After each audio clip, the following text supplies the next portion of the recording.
আপুনি চুলি বিক্ৰী কৰে নেকি?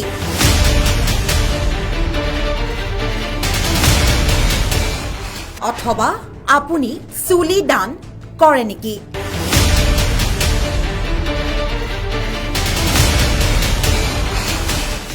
আপুনি জানেনে আপোনাৰ দীঘল চুলিকোছাৰ মূল্য কেজিত প্ৰায় ২৭,০০০ টকা। नहीं मुझे तो नहीं पता। আজি আমি দেখুৱাম তেনে এক ভিডিঅ' ক'ত বিক্ৰী হয় আপোনাৰ চুলিখিনি, যাৰ মূল্য ২৭,০০০ টকা। দক্ষিণ ভাৰতৰ বহুকেইটা মন্দিৰত অব্যাহত এক পৰম্পৰা। খুৰাই দিয়া হয় মহিলাৰ চুলি আৰু দান দিয়া হয় মন্দিৰত। মন্দিৰত দান কৰা এই চুলিখিনি অধিক মূল্যৱান আৰু মন্দিৰৰ বাবে ই এক উপহাৰ। প্ৰথমে যায় মন্দিৰত আৰু তাৰ পিছতে গোপনীয়ভাৱে বিক্ৰী হয় বহু কোম্পানীৰ হাতত।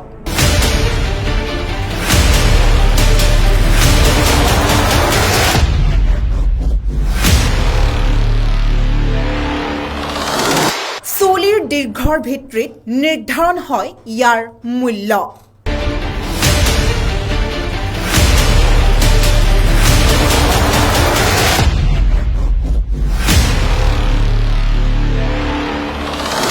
এই ট্ৰাকখনলৈ মন কৰক, য'ত পোৱা গৈছে ১২৭ কিলোগ্ৰাম চুলি, যাৰ মূল্য লাখতকৈও বেছি। মন্দিৰৰ পৰা মহিলাই দান কৰা চুলি ক্ৰয় কৰি এইদৰে ফেক্টৰীত জমা দিয়ে কোম্পানীসমূহে। ফেক্টৰীত পৰাৰ পিছতেই ভালদৰে ধুই চাফ চিকুণ কৰা হয় জমা চুলিবোৰ আৰু তাৰ পিছতেই শুকাবলৈ দিয়া হয় চুলিসমূহ। শেষত চুলিখিনি ৰং কৰি ৫৫খনতকৈও অধিক দেশত কৰা হয় ৰপ্তানি। চাওকচোন এই প্ৰক্ৰিয়া।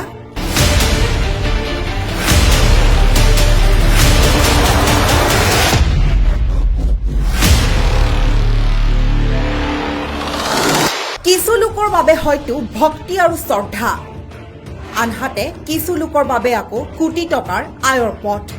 মন্দিৰৰ পৰাই এনে মূল্যৰ চুলি পোৱা যায়, তাকো বিনামূল্যে। পিছে এতিয়া আহোঁ আচল প্ৰসংগলৈ। মহিলাসকলে মুণ্ডন কৰা চুলি মন্দিৰত দান কৰে ঠিকেই, কিন্তু ভিন্ন ভিন্ন কোম্পানীৰ হাতত বিক্ৰী কৰি পোৱা পইচাসমূহ কি কৰে মন্দিৰৰ কৰ্তৃপক্ষই? হয়তো আপুনিও ভাবিব আৰম্ভ কৰিছে, নহয়নে? হয়, বহু টকা উপাৰ্জন হয় মন্দিৰৰ কৰ্তৃপক্ষৰ আৰু সেই টকাৰে দুখীয়াক বিতৰণ কৰে খাদ্য। সেই টকাৰে চলাই নিয়ে স্কুল, হস্পিটেল, ইউনিভাৰ্চিটি। ধৰ্মৰ নামত, ভগৱানৰ নামত বহু দেশতে অথবা বহু অঞ্চলতে দান কৰে এইদৰে আপুৰুগীয়া সম্পদ, যাৰ মূল্য হয়তো ভাবিয়ে নাচায় কোনো লোকে।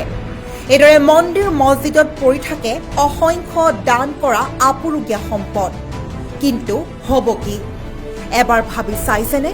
চেলুত দক্ষিণ ভাৰতৰ সেইসমূহ মন্দিৰৰ কৰ্তৃপক্ষক জাবৰ হিচাপে পৰি যোৱা আপুৰুগীয়া মূল্যৱান সম্পদক কৰিছে ৰূপান্তৰ।